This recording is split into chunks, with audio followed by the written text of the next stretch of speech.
Hello, everyone, for a September 10th edition of Zoom In on Your Work. Everybody, meet Douglas Barkey. Help me with the last name, Douglas. Barkey is good. Bar and a key. Excellent. Key to the bar. Thank you. Again, thank you again for joining us, and tell us how you found your way here and what you do. Well, so my main interest in life is photography, but I got involved in education. I had a bachelor's degree in fine arts, all photography. Then I went and got an MFA in photography from the University of Iowa. And then I taught photography, got into other digital photography, digital arts, and so on over time. Eventually migrated into administration. Now I'm dean at the University of the Bahamas, the Faculty of Liberal and Fine Arts. So I oversee a fine arts program. And then I became connected to you guys in Pittsburgh, was when I was the online program director for photography at the Art Institute. And so I worked for them for 9 years, basically was in charge of converting their campus program into the online version, all the curriculum. So I oversaw the curriculum and so on over that period. And of course, they eventually closed. And so then my next position was in the Bahamas.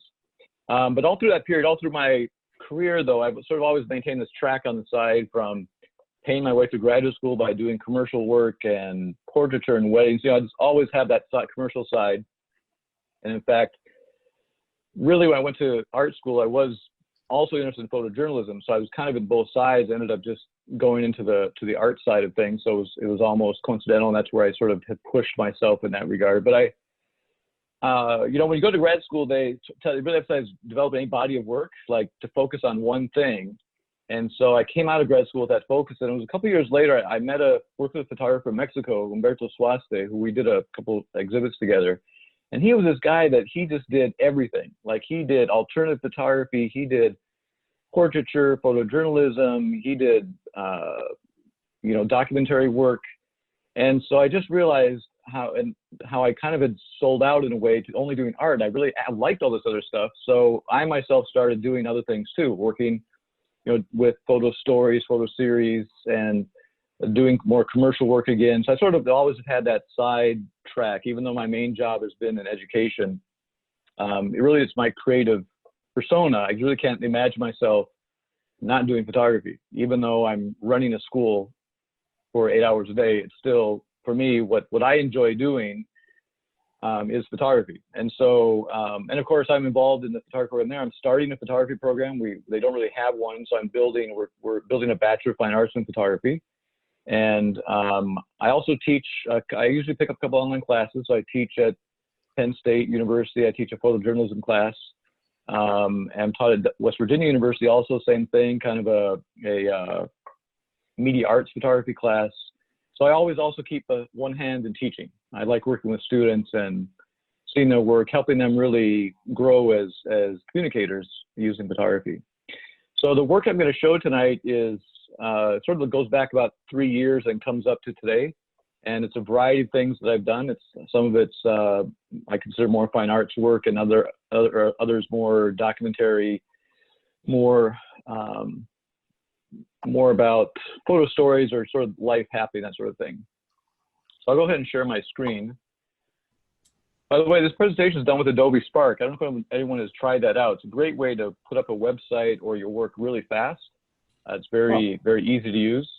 And I'm glad in present mode. You can build a website with it, and there's various other things. But you use it on I use it a lot tablet? You can use it on your tablet, yeah, you can. I've got it on my laptop, but I've used it quite a bit with students too, because it's a fast way for them to get their work out and available for everyone to see. That was Adobe Spark. Go ahead. S-P-A-R-K. Yeah, Adobe Spark, S-P-A-R-K. It's actually free with your Adobe Creative Cloud account. So if you already have some Adobe products, you already have access to it. Okay. You just go to spark.adobe.com, and you can add it right in. So I have I'm going to sort of scroll through the work and look at it that way.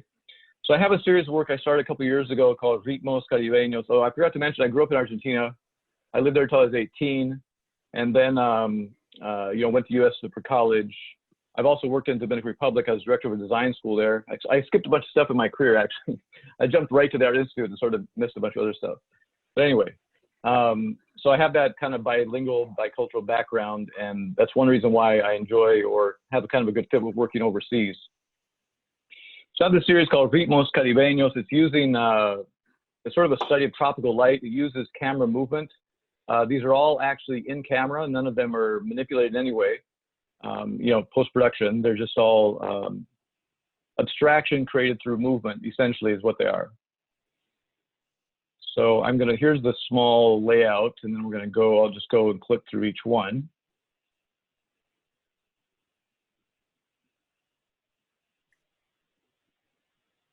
Do you find there's a lot of hits and misses on this, Doug, or?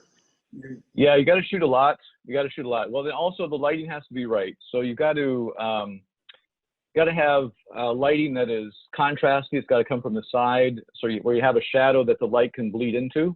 Mm-hmm.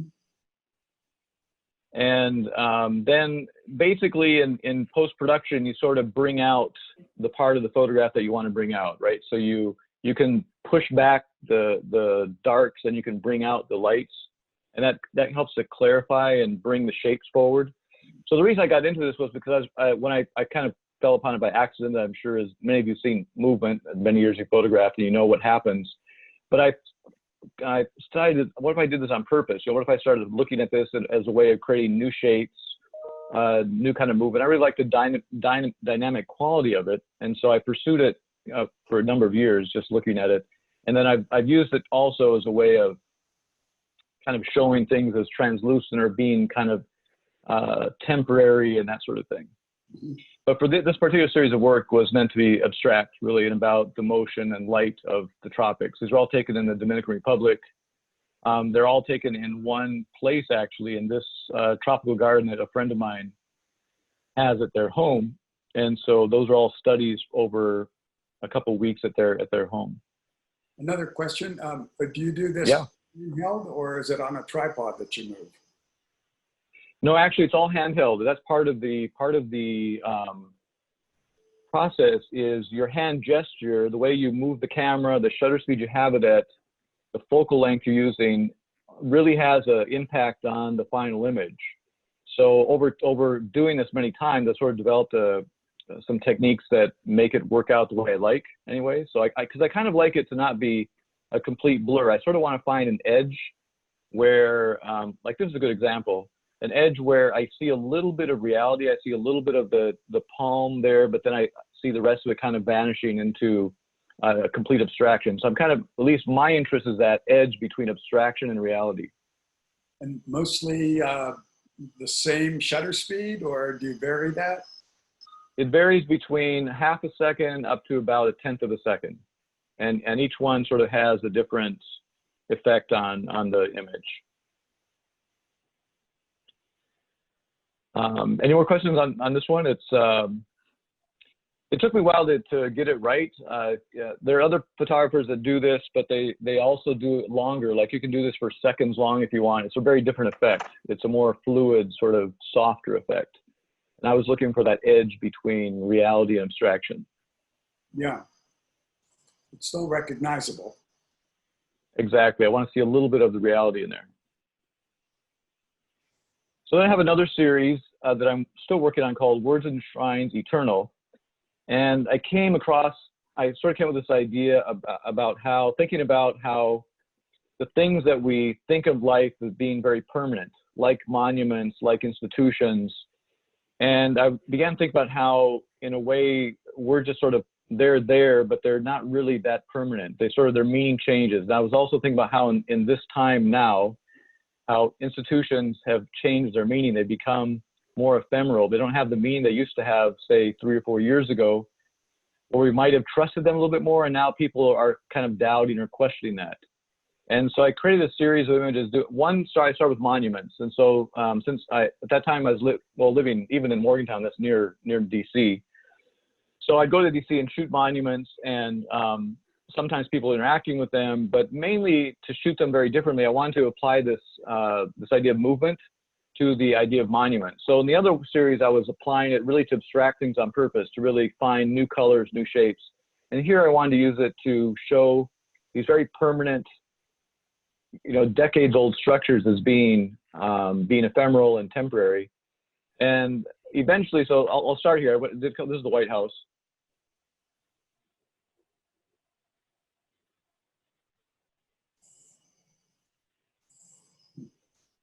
So that's the edge where we have the figure is there. We see the monument. So a couple things happen. One, the monuments, they become something else. They glow, they sort of take on another kind of persona, very different than the way they appear. This is the Supreme Court. So I shot photographs of columns. You know, the idea that, you know, things were not as steady and stable as we think of them or want to think of them as. And so I was literally making them that way by moving the camera during exposure.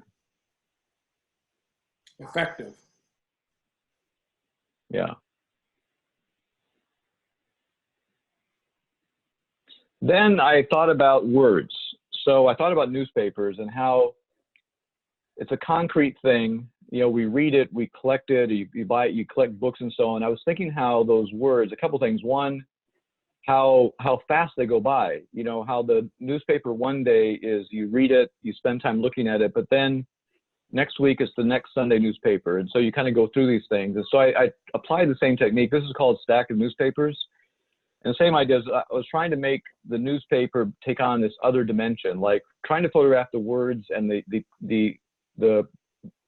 guess the material that the words are on in a way that was different, in a way that would show it in a different light.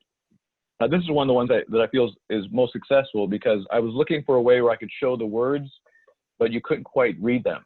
So this image is actually, it's quite large and, you know, 30 by 40 inches in the print. And so you can see it's newspaper, you can see the folds of the newspaper, you can see the physical remnant of the newspaper, but you can't see the words. You can see kind of partially what they say, but you can't really see it all. So I was thinking how, you know, words are like that in a way. You consume so much of it. Then I started shooting my own books, my bookshelves, started shooting my own journals. I was thinking about how irrelevant my journals are. Like when I was in grad school, undergrad, as an art student, you know, I was always writing journals. My teachers made me do it. And over time, I collected so many, of course, now they get put in the boxes and never read them. And when I pulled them out, I realized how irrelevant they were. Like at one time in my life, those were so important. Those words I wrote down were like, they were my expressing my most innermost thoughts. And now they're like abstract lines. They no longer, I've lost the context. So now the things that I once wrote mean nothing. And so I liked how the movement, and by the way, so like this one photograph is a result of hundreds of photographs. I'm showing you like the very top of the pyramid of the effort to get to these, because to get exactly what I wanted just took a lot of experimentation. I like this idea of script, of like these lines happening on the pages. So also photographing the book and the paper as an object with the words layered kind of on it and in between the pages.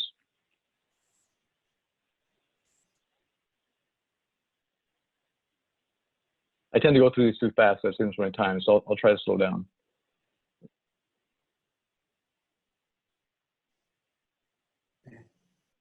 Jumping off the page. Yeah, yeah. So this is, you know, you were asked about the tripod, and so this is why the movement's important, because how you can make that trace of the object happen really depends on how you're moving your hands. It's a great concept. Then I went to the monuments in Richmond. I spent a lot of time living in Richmond, and I'm in between Nassau and Richmond now. I'm actually in Richmond at this moment. And so it's kind of ironic because this has become a big, huge public thing now. But a year ago, I was photographing the monuments, and I started reading what the monuments say, and the bronze plaques on them, which again are words and they're in bronze plaques, so they're permanent, like they're really there forever. That was the intention. And some of I think actually the plaques are far worse than the statues. The statues are kind of these Confederate slave owners and so on. But the bronze plaques are really quite menacing what they say. They're sort of about the heroism and really about white supremacy in a lot of ways. So I wanted to kind of blur those words. I wanted to show these statues in different ways. So I started overlaying newspapers with the statues themselves. This is one. This one is called "The Day Jeb Stuart Died." / Runaway Slave, and I overlaid the newspaper. So I went back in the Richmond Times-Dispatch to the day that Jeb Stuart died. I downloaded the newspaper printout from that period, and then printed that. So this one does have Photoshop. It's the only one that really has Photoshop applied. So I layered it in and sort of flipped it around, trying to show how he was a slave owner. So this was at the time. This statue's now been pulled down; it no longer exists. But when you look at the statue at that time and the bronze plaque, it made him out to be a great hero. And people drove down Monument Avenue around him for, I think 80 years or something. So I wanted to kind of just recontextualize the statue and start to use this sort of technique, the movement to make it ephemeral and the words to kind of add some other context to it. So this series I'm still working on, trying to find, I think, a way of expressing that aspect about the monuments and sort of what they mean. That's the last one in that series.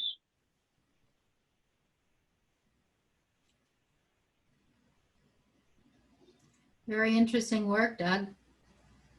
Oh, thank you. Thank you. So I was mentioning before how I'm sure you feel this too, you're just a photographer. And so I'm just interested in making photographs. They don't always have to belong to some great body of work.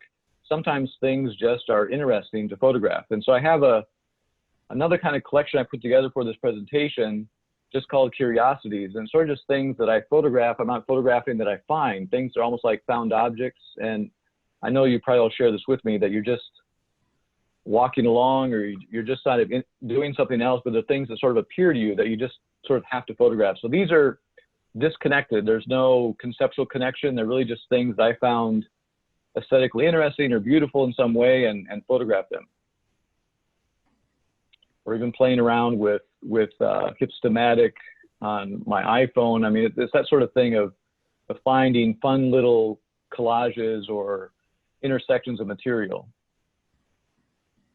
Some of these are actually from Nassau. They're fairly recent. And I find photography a really good way of getting to know people in another culture, and also a way of kind of documenting your own experience in that culture.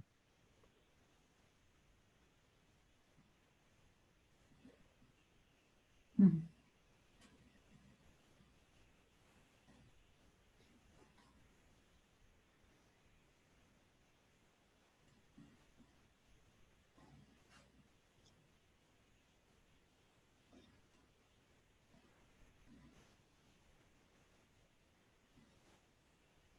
So they're all over the place.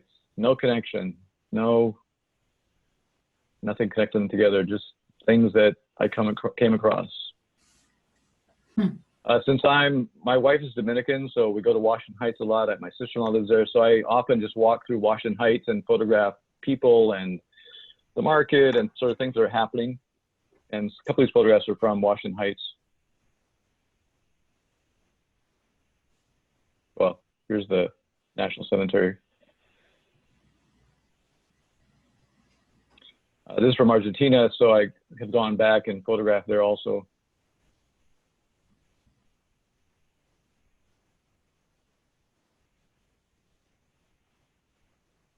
This is from Buenos Aires. Mother and daughter at night.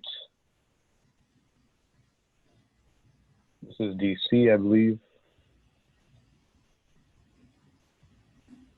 This is Washington Heights, the Salon de Belleza.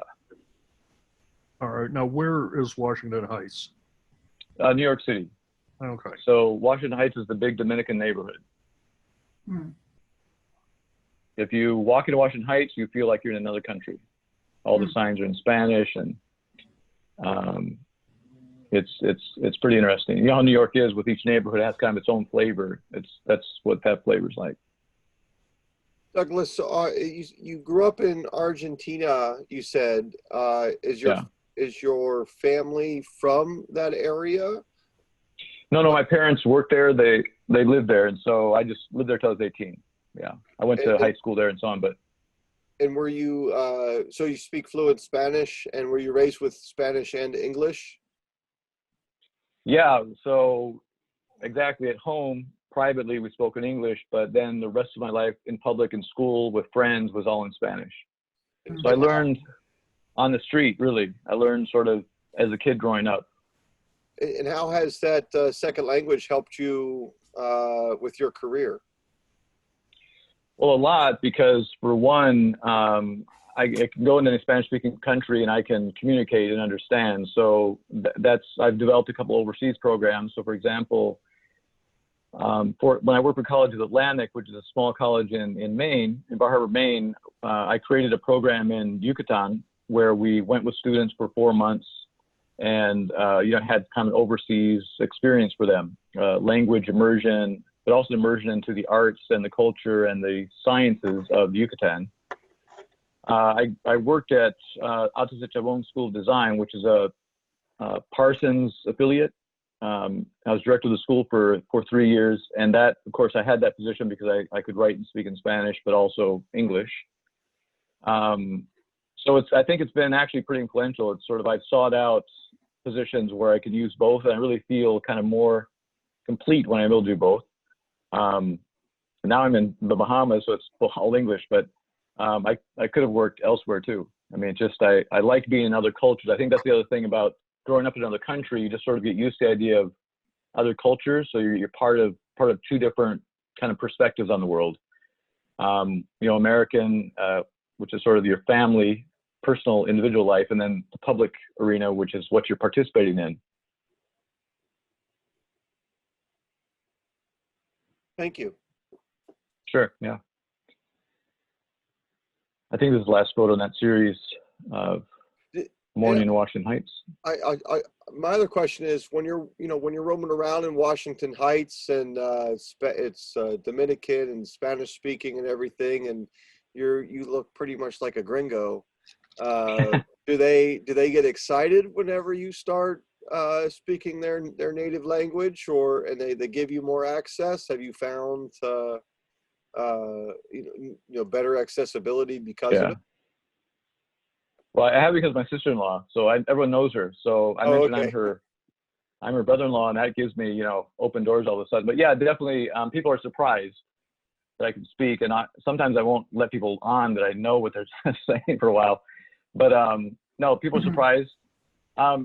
There's been such a growth of Latinos and Hispanics in this country that it's become more and more common for people to be bilingual.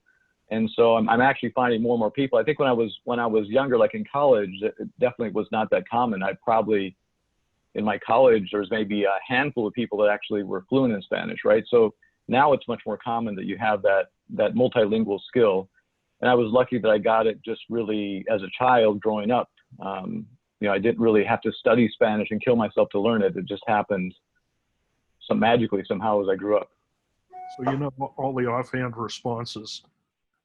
Yeah, well, right. Yeah. All right, so one of the things I like to do is I'll get involved. If there's some kind of movement that I agree with, I'll get involved and become a photographer for it. So often sometimes these get published in publications. Other times I let the organization use it for their publicity. So this is the recent, this is actually in Richmond. This is from the Robert E. Lee Monument, which Black Lives Matter pretty much took over. And I photographed it as kind of it was happening. I'd go down and photograph it as it changed over time. It started out with just a few kind of graffiti signs on it, and then they eventually took over the whole thing. And I found it really curious and wanted to capture how Black families bring down, well, actually, a lot of families bring down their kids to see this. And so once they had set up all these little memorials for people, it became this sort of photographic icon. And so I went down there to photograph it and photograph what was going on, and I realized, wow, these people are actually taking photographs of themselves with this monument as like this historical event to show how they were there. And so I photographed them, being photographed. I thought that was just interesting. A tribute of this entire movement.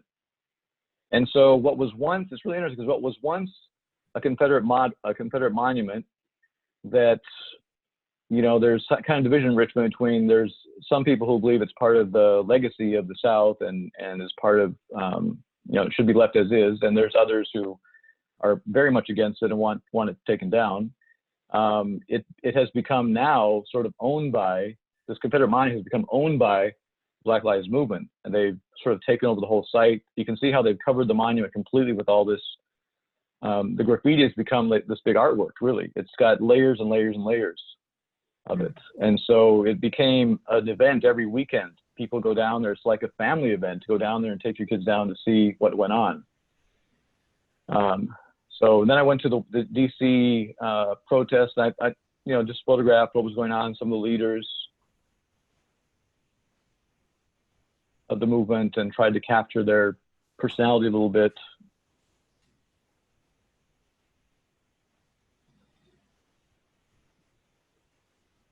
Then I went back and photographed those same monuments I showed you earlier, which were done a year or so ago, and then photographed them now. And of course, it's completely changed.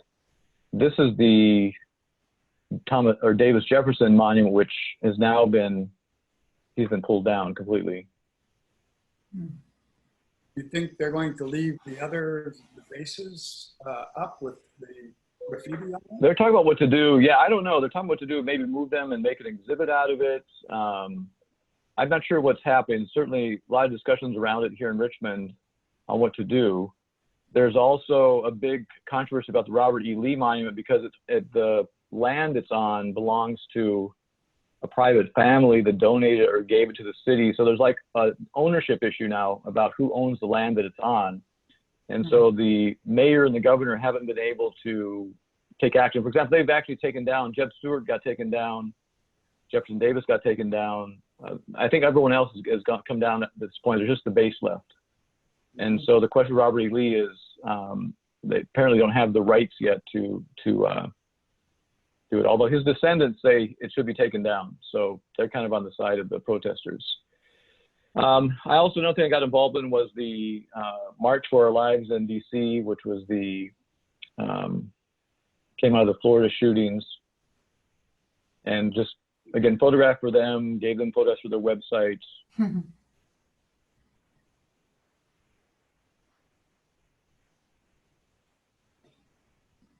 It was a really interesting protest to go to because of this, I think what this photograph captures here, which is that there's always, it's a very tragic event.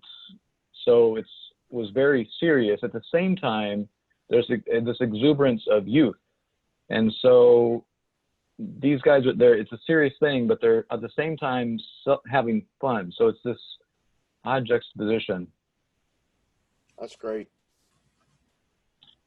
Then in Buenos Aires, I went to a couple kind of social events too, like this, photograph people. This was I think a labor protest anyway. So that's kind of a side thing that I'd like to do. All right, then coming up to this most recent. So in the Bahamas on New Year's Day, starting at about 10 p.m., there's this event they call Junkanoo. And it comes out of the years of slavery in the Bahamas when at Christmas, the slave owners gave the slaves 3 days that they would be free. And so they started the celebration called Junkanoo. And now it's become, and once they were emancipated, the Junkanoo kind of fell away, but like several years later it came back because people found it as a cultural celebration. It was celebrating their identity and their sort of cultural heritage. And so now it's a huge deal where there's competing teams. So there's about 5 or 6 dominant teams. We're talking about hundreds of people. And they start the parade, and it's a competition to see which team wins in these different categories. They start the competition about 10 p.m. and it goes all the way around till noon the next day. So it's an all-night event. A lot of people in the streets. They block off all downtown. And so I knew it had been photographed many, many times. I got a press pass to go photograph it. And I thought, well, I'm going to do a couple things different. So there's already lots of documentary images. So I want to try to capture the color. So I used a slow shutter speed and sort of looked at, and then in some cases looked at just the costumes, looked at the the way they decorated. When I back out more, you'll see kind of what these whole things look like. But I just went in really close during the parade. And so these teams get 3 passes in front of the jury that they get to do. And so it goes all night. So I photographed till 2 in the morning. It started to rain, and they kind of dispersed for a while. So I went home, got back up at 8 in the morning, went downtown again, and they were still marching and still going strong, even with more enthusiasm. And they have bands. There's music associated with this. It's quite an event. So if you ever have a chance to come see this, it's definitely worth the trip. There's a sort of a style of music that they have. So they're essentially marching bands and dancers, basically. So I did these close-ups of the costumes. That was kind of one approach.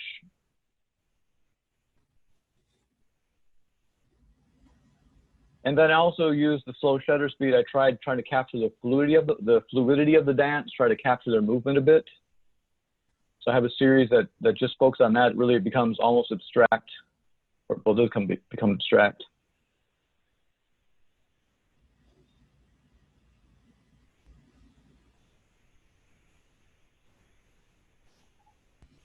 And none of the floats are mechanized. They all have to be hand or human propelled, but they're huge anyway. And they have all these big burly guys that are just carrying or pushing along the. So here's another part of this. Then I also wanted to sort of again find that halfway point between where things were somewhat abstract and where we're also capturing some reality. So like this trumpet player, this is that balance I was looking for, where I could get movement in the costume, but I could still capture a sense of the music, but also see the human part embedded in the photograph.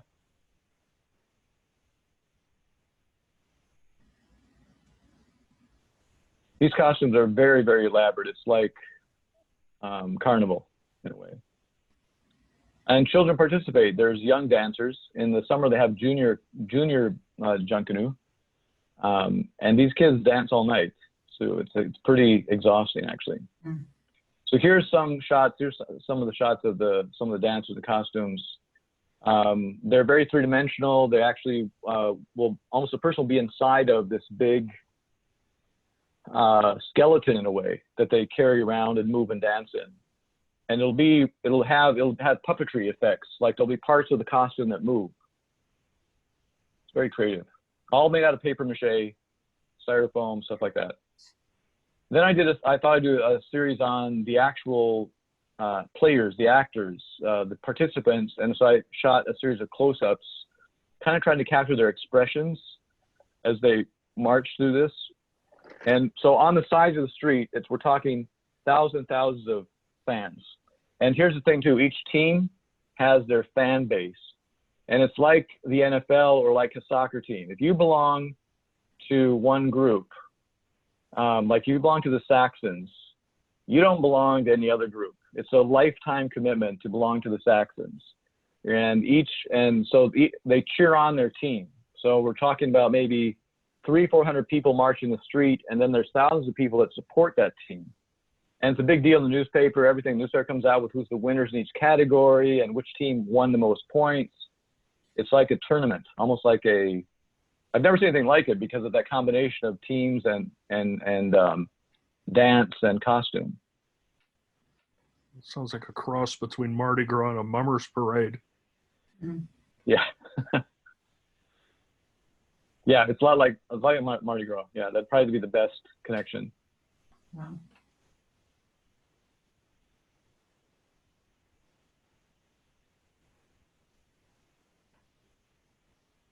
Are the costumes specific to a year, or do they change annually? No, they do a theme. They do a theme. So like the Saxons chose a theme of like the jungle. And so they were all like jungle, the sort of African jungle idea. And so there were costumes that were sort of had leopard and tiger themes. There were different animals kind of depicted in the costumes. And then another group chose kind of more of a abstract kind of really festive theme that didn't have any sort of connection with any location, but just with the idea of a sunny, happy disposition. So it was all very, very party-like, that kind of thing. So yeah, each team, and like I said, there's about 4 or 5 teams, and there's some smaller teams that are more focused, go for the high quality over the quantity, and they compete also. And then they have people who are just get together and march in their clothes. They whatever they have, they'll put a band together and then play. They'll go side in between the big teams. So it's a huge participation event, actually. Lots of fun to photograph. So if you ever want to do something like that, I'd recommend Nassau. They do one on New Year's Day, so Boxing Day, basically. So it starts Christmas at 10 p.m. and goes through Boxing Day to the next day. And then on New Year's Eve, they do another one. And here's the thing. Each team does a whole new costume set for each day. And they all compete. So they see who can win Boxing Day parade and then who can win the New Year's Eve parade. So I have a friend of mine who, Antonius Roberts, he's a sculptor artist. He's working on a tree. This is the last thing I'm going to show. And this is in Nassau. The U.S. Embassy is relocating, and the place they're relocating to, there was a big old tree there. I'm not sure if it was alive or dead, but they had to take it down. And so they worked out a deal with a local artist, Antonius Roberts, that he would turn into a sculpture, which then they'd move back into the embassy and use it either in the embassy or on the grounds of the embassy. So I saw this tree he was showing to me, and I thought, wow, this tree is incredible. It's so old. It's so has so many aspects to it. So we're kind of doing a collaborative thing where I'm photographing it as he works on it. He's sort of discovering, peeling off bark and discovering parts of the tree, I guess, its form and shape. I don't know what his, where his destination is with his sculpture, but I thought as a photographer, it was just kind of an amazing texture and twists and turns and shapes and forms. I'm going to keep photographing as he works on it in different light and different types of points of view and so on. Oh. So this is the thing I kind of got excited about most recently. It's so old that it has concrete embedded in the roots. It's amazing, the materials that are there. Wow. That's the bottom of the tree. So that's the roots. Anyway, so that's all I had for tonight. That sort of gives an overview of my interest in photography and sort of what I've been working on. Very nice collection. Thank you for sharing with us. Sure, I'm happy to, yeah. Definitely second that motion. A lot of ideas for you too. Or one, we have a former member, young member named Ohad. Definitely kind of following in your path, not knowing it, or sharing your path, I should say. A lot of motion blur. PNC Bank actually purchased a few of his pieces to have up in the executive area of one of their buildings. I was in there shooting, looked over and recognized his style and his signature on 2 pieces of the wall, which was kind of neat. Yeah. But, great, yeah. It's like the I blurry could stuff. remember his last name. I would put the link in. Kaj. It's Kaji. It's Cadji. Yeah. Kaj. I'll do my best, but you guys are, Elliot's always faster on the keyboard. Oh yeah, I can give you his website. Yeah, he's a wonderful person too. Yeah. No, that actually they do more. So I've sold some of these to hotels to use in the lobby. So when you blow them up really big, those abstract movement ones, they look like a painting, but they're a photograph, and they're kind of, some people like them quite a bit. So they're in some hotel lobbies, that kind of thing. But exactly when you mentioned the PNC, that's exactly the kind of place that I think this stuff would work. And my other thought was you should visit, if you haven't been there, the Flight 93 Memorial out by Shanksville. I mean, it's okay. I haven't been there. No, I haven't seen that. I've been to 9/11 the Memorial in New York. I've never been to that one. The ideal thing for you would be when they illuminate it, the night on September 10th, not this year, but most likely next year, they have a luminary display. 40 people Okay. carry the lanterns, place it in front of the marble slabs, and if by that time it's pitch black out, so they have these round lights at the base of each marble pillar or marble slab, and it creates a great silhouette of people walking by. But the fun part and the better pieces I've had were motion blur while trying to get pictures in the dark, using your iPhone light to at least light up something around. Yeah. The happy accidents are the best shots. Yeah. Mm-hmm. And it's just a nice marble, nice long piece of, well, several marble slabs. So you could probably have some interest with the lines and what have you. Everybody should go at least one time. I hope I get to New York sometime. But Shanksville is I honestly didn't think I would like the new memorial after all the after all the temporary memorials and the feeling that goes along with them. But they did a nice job, at least in my humble opinion. Yeah, I'd really like to see it. I'll definitely go. I'd really like to see it. I haven't been there. Open year round. Well, tell you what, I'm going to turn around. I don't leave, but I'm going to shut down the video, and then we can just keep talking. Okay. Okay.